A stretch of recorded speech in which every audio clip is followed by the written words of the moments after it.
Hey guys, how's it going? It's your Dokkan Tuber back with another video. I hope you guys are doing well. Make sure to leave a like, subscribe, and comment with any cool ideas you guys have. Today we're going to be continuing our For the Barrens card review series. Today we got Druid. If you haven't checked out the previous video, which is Demon Hunter, make sure to check out that. We really appreciate it. And yeah, let's hop into the Druid cards. So the first card we got is Living Seed. This is another one of those rank spells. If you guys saw the last video, I talked about rank spells that they upgrade when you have 5 mana and 10 mana. And if you discover them or get them somehow, they will still be upgraded based on the mana cost. So you don't have to have had them in your hand or deck or anything like that. So this one's a nature spell, and it draws a beast and reduces its cost by 1. So 2 mana draw a specific card, and it costs 1 less. I don't think it'd be fair to say that it's like a 1 mana draw beast, but it's like 1.5 mana draw beast kind of thing.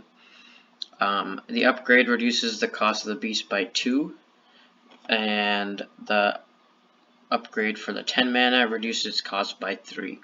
So I think this is like an okay effect. I think Beast Druid is not a very popular deck, or a strong deck I should say, but if it gets more support and continues to, I think this card will be very important for that deck. Next up we got Mark of the Spikeshell. So this is one of the new archetypes they are supporting is Taunt Druid. It's a nature spell, give a minion +2/+2. If it has Taunt, add a copy of it to your hand. So this is a really good effect if you have a Taunt minion, like there's this Kodo I think we'll talk about soon, or there's some other Taunt minions I guess you could say, and you buff them and you add a copy so you get the extra value. It's kind of like card generation, but you know what you're going to get, so that's very strong. And the 2/2 buff helps like trading and stuff like that. Then we have Razormane Battle Guard. He's a 2 mana 2/3. This is like the core of the whole taunt thing. You need to draw this and have this in your opening hand if you are expecting to win. The first taunt minion you play each turn costs 2 less, which is a very strong effect. I think Pint-Sized Summoner was like the first card you play, or first minion you play each turn costs 1 less. It's like a 2 mana 2/2 a while ago. This is really good because if you have if you have a 2 mana taunt, you can play this and then that taunt all in one turn, and it's like you're paying 2 mana for like 4 mana in value. So this is a very strong card, very powerful effect. Thorngrowth Sentries, 2 mana nature spell, summon 2 1/2 turtles with taunt. So this helps with like even like a token kind of deck. You can combo this with this card, Mark of the Spikeshell, and you get a 3/4 taunt, and then you add a 1/2 to your hand. It adds an unbuffed one to your hand, but still that's something you can buff it with.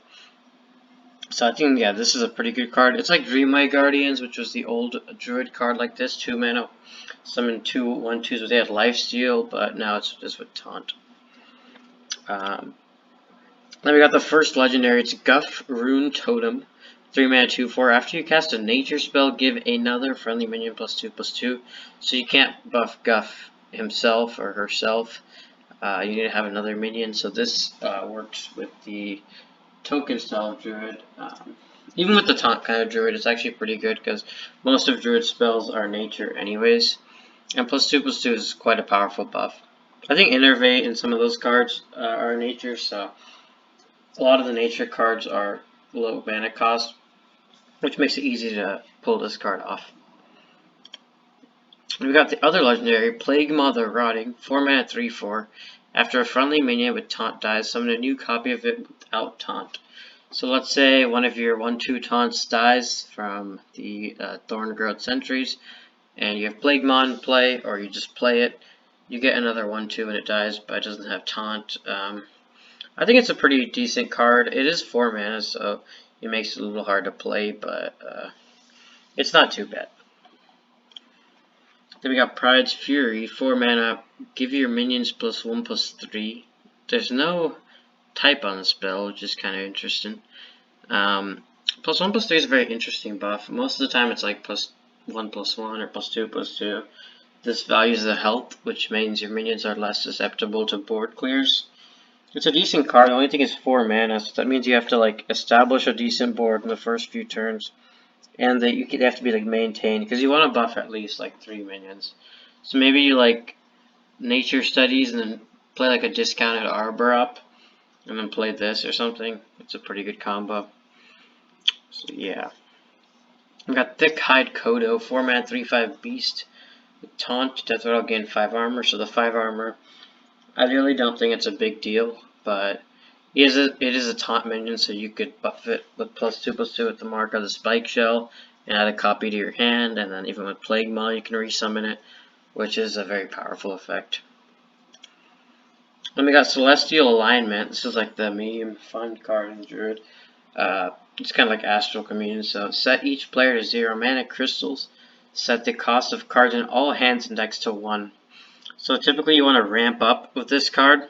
Ramp up with Overgrowth, Wild Growth, play this, and then all of your cards are going to be like high cost, and your opponent maybe just playing like an aggro deck, so they won't get as much value as you will. And you can even ramp up again once you have 1 mana, or 0, I guess it'll be 1 mana when your turn starts, and then you'll have like a huge advantage over your opponent. I think this is much more of a fun card, as I said earlier, but who knows, maybe it sees some play in ranked. And then we got Druid of the Plains, a final Druid card, 7 mana 7/6 rush. It's a beast also. Frenzy, transform a 6/7 Kodo into a 6/7 Kodo with taunt. So Frenzy, if you guys don't already know, the first time a minion takes damage and survives, the Frenzy effect activates. So if this dies when it attacks, it's not going to get the Frenzy effect. It only happens once, similar to Spell Burst. This is pretty good because you can attack with this, and if it lives, you get a 6/7 taunt. So that's high value. You're not really losing much there. You're trading, and you're getting another minion. Essentially, it's like 2 separate minions. Only problem is it has 6 health, so when you're generally going to play this kind of card, you're going to be playing in the late game, and I'm not sure if your opponent's minions are going to be having more than 6 attack. If they are, then this is kind of weak, because you won't be able to get the Frenzy effect. But yeah, it's a decent card, I think. And yeah, overall, I think the whole Taunt Druid thing, it's very interesting. Even this Beast thing is not too bad. I'm not sure if it's strong enough yet to see play, but I'm sure that with time and the mini set, next expansions, we'll get some more support and hopefully see some play from this kind of, new style of Druid that we just haven't seen in Hearthstone. So I hope you guys enjoyed that video. Make sure to have your notifications on and be looking for the next video, which will be, I'm not sure which class actually, but it'll be the next part of the Fours and the Barrens review. We'll see you next time.